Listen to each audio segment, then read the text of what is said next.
Hello learners, welcome to Unfold You, your favorite digital learning platform. This is Anju Sharma, your chemistry mentor. और हम कर रहे हैं अपना चैप्टर 4 केमिकल काइनेटिक्स और आज हम करेंगे Arrhenius equation. So K is equal to AEA upon RT. ये आर्हेनियस इक्वेशन है जो कि रिलेट करती है रेट कांस्टेंट को टेम्परेचर के साथ.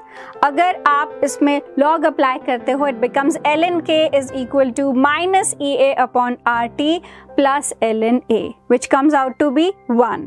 So K यहाँ पर रेट कांस्टेंट है, A है frequency factor, EA is activation energy, R is gas constant and T is temperature जिसको हम केल्विन में लिखते हैं. So ln K is equal to minus E naught upon RT plus ln A और इसका अगर हम प्लॉट ड्रॉ करते हैं तो हमें स्ट्रेट लाइन ऑब्टेन होती है.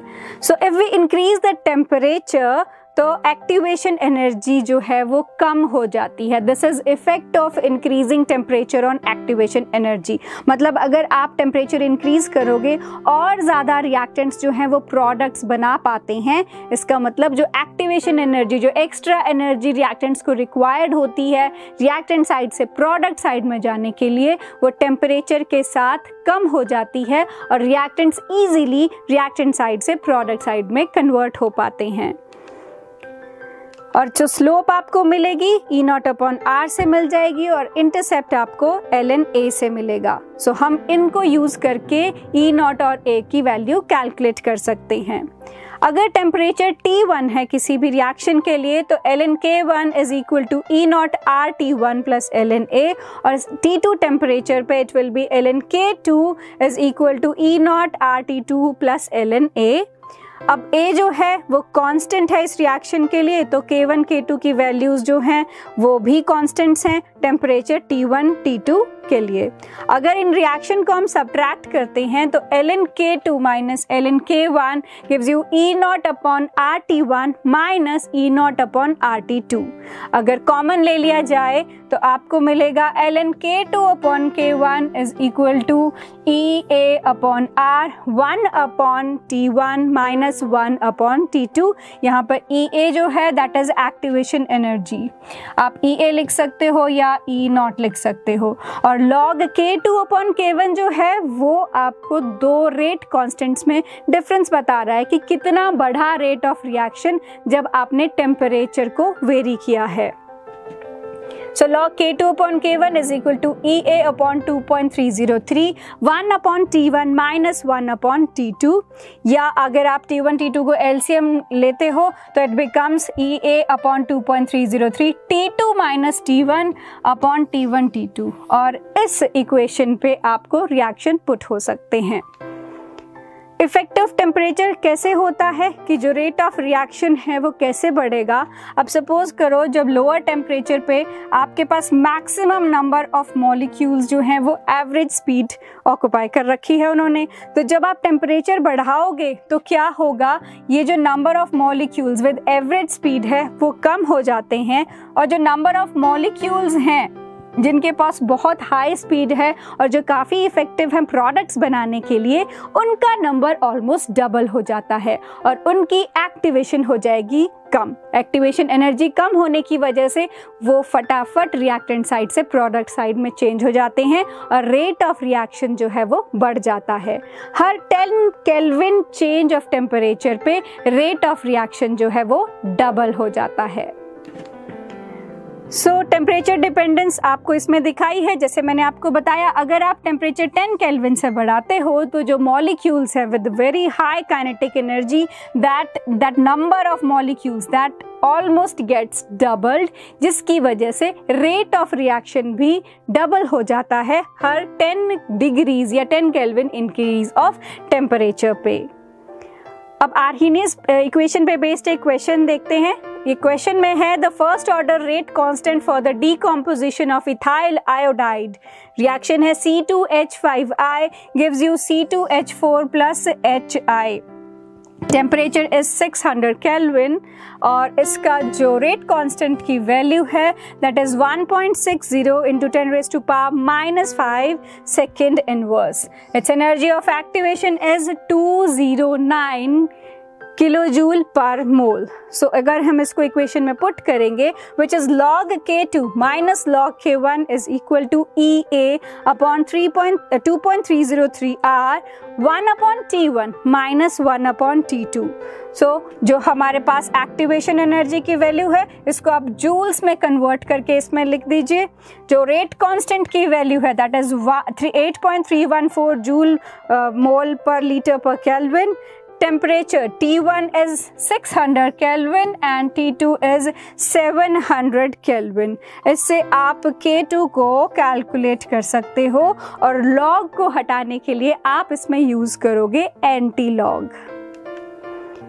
Effect of catalyst on rate of reaction. क्या इफेक्ट होता है कैटलिस्ट का रेट ऑफ रिएक्शन के? कैटलिस्ट वैसे तो एक टर्म है जिसको आप पॉजिटिव कैटलिसिस या नेगेटिव कैटलिसिस दोनों के लिए यूज कर सकते हो, पर जनरली हम कैटलिस्ट यूज करते हैं किसी भी रिएक्शन की स्पीड को इंक्रीज करने के लिए। So catalyst is a substance which increases the speed of reaction without itself undergoing the chemical change. मतलब वो खुद रिएक्शन में कंज्यूम नहीं होता, वो बस रेट ऑफ रिएक्शन को बढ़ाएगा और खुद अनकंज्यूम्ड फॉर्म में उतनी ही क्वांटिटी में after the completion of the reaction obtain हो जाता है।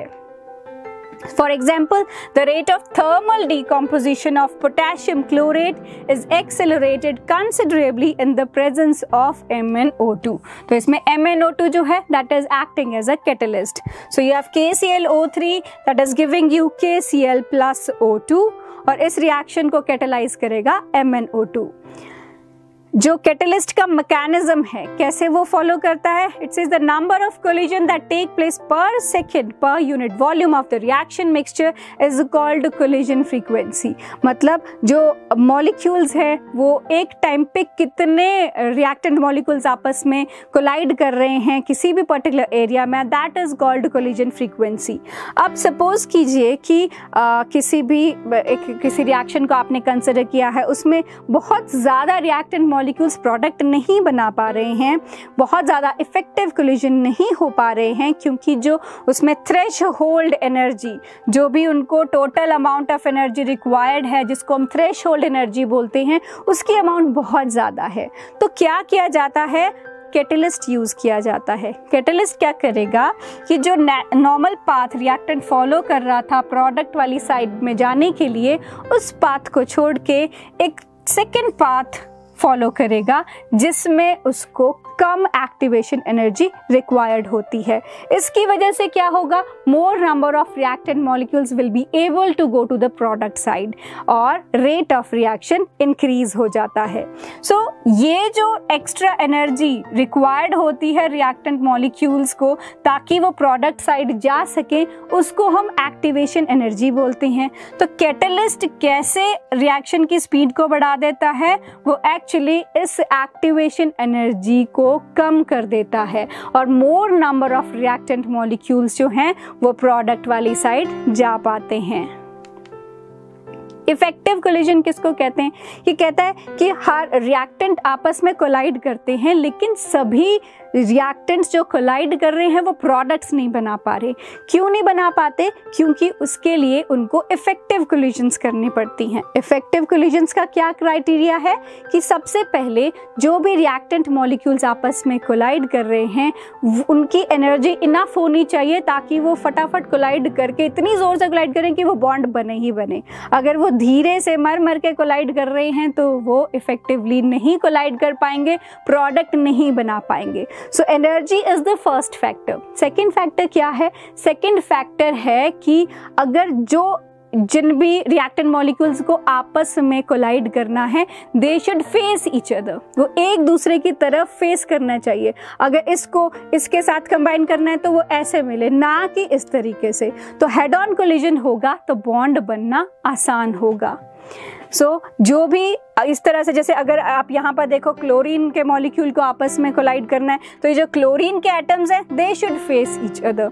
और अगर यहाँ पर जो भी जिनको भी आपस में बॉन्ड बनाना है उनको प्रॉपर एनर्जी चाहिए और प्रॉपर ओरिएंटेशन चाहिए, तभी वो इफेक्टिवली कोलाइड करके प्रोडक्ट बना सकते हैं।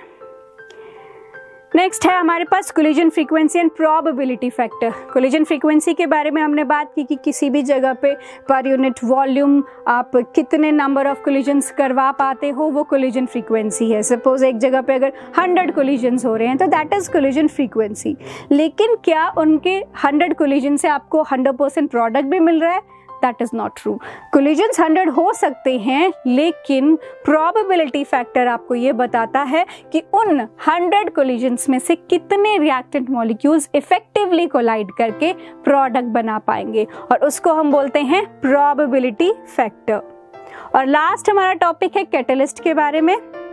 यहाँ पर आपको दिखाया है कि अगर आप कोई भी रिएक्शन करवाते हो बिना कैटलिस्ट के तो एक बड़ा सा बैरियर उसको क्रॉस करना पड़ेगा, लेकिन जो कैटलिस्ट है वो हेल्प करता है रिएक्टेंट मॉलिक्यूल्स को एक दूसरे पाथ से ले जाके कम एक्टिवेशन एनर्जी को फॉलो करते हुए, ताकि वो कम टाइम में ज़्यादा रिएक्टेंट मॉलिक्यूल्स को रिएक्टेंट वाली साइड से प्रोडक्ट वाली साइड पे ले जा सके।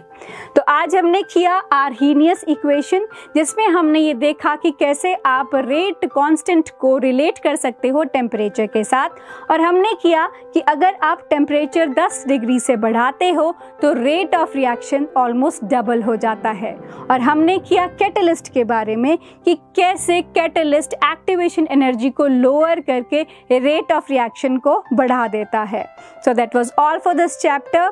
अगर आपको कोई भी डाउट्स हो आप हमसे पूछ सकते हैं। हम फिर मिलेंगे नेक्स्ट वीडियो में with next chapter. Till then keep learning, keep revising. Thank you.